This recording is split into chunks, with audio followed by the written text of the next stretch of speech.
আসসালামু আলাইকুম রহমতুল্লাহি ওয়া বারাকাতুহু। চলে আসলাম নতুন আর একটা রেসিপি নিয়ে হাজির হয়ে গেলাম। এখন চলে যাচ্ছি রান্নাতে। আমার কাটা কমপ্লিট, ধোয়াও কমপ্লিট। দেখতেই পাচ্ছেন এখানে ট্যাংরা মাছগুলো আমি একটু ভেজে নিয়েছি। ট্যাংরা মাছ দিয়ে আলু দিয়ে রান্না। আমার মাছগুলো ভাজা কমপ্লিট হয়ে গেছে। আলুগুলো ভাজার জন্য আমি চুলায় দিয়ে দিচ্ছি একটু হালকা একটু লবণ আর হালকা একটু হলুদ দিয়ে। দেখতেই পাচ্ছেন আমার আলুগুলো ভাজা কমপ্লিট।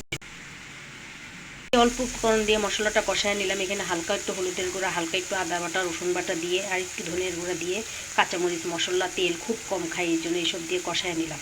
এখন মাছগুলো আর আলুগুলো অ্যাড করবো। আমার অ্যাড করা হয়ে গেছে। আমি মশলাগুলো খুব ভালো করে কষাইছি। এইগুলো আমি খুব ভালো করে কষাই নেবো। কষানিতে তরকারি হলো স্বাদ। দেখতেই পাচ্ছেন আমার আলু আর টমেটোটা কষানো কমপ্লিট হয়ে গেছে। এখন ঝোল আর মাছ অ্যাড করবো। ঝোলটা আর মাছটা অ্যাড করে দিলাম।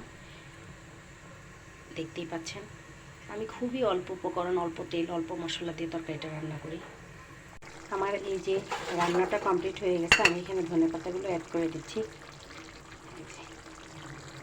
আমার তরকারিটা কমপ্লিট হয়ে গেছে। আমি এখন পরিবেশন করে আপনাদের দেখাচ্ছি। প্লিজ আমার চ্যানেলটাকে যদি একটু ভালো লেগে থাকে তাহলে বেশি করে শেয়ার করবেন।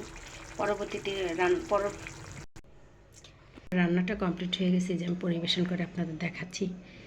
প্লিজ কে কোথায় থেকে দেখছেন আমার চ্যানেলটাকে একটু লাইক করবেন, বেশি করে শেয়ার করবেন।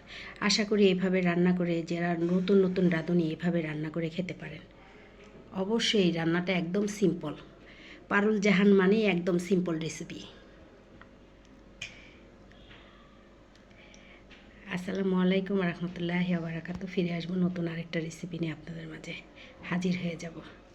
আপনারা আমার চ্যানেলটাকে করে রাখবেন যেন আমি নতুন নতুন রান্না ছাড়ার সাথে সাথেই যেন আপনারা আমার চ্যানেলটাকে দেখতে পারেন, আমাকে লাইক কমেন্ট করতে পারেন।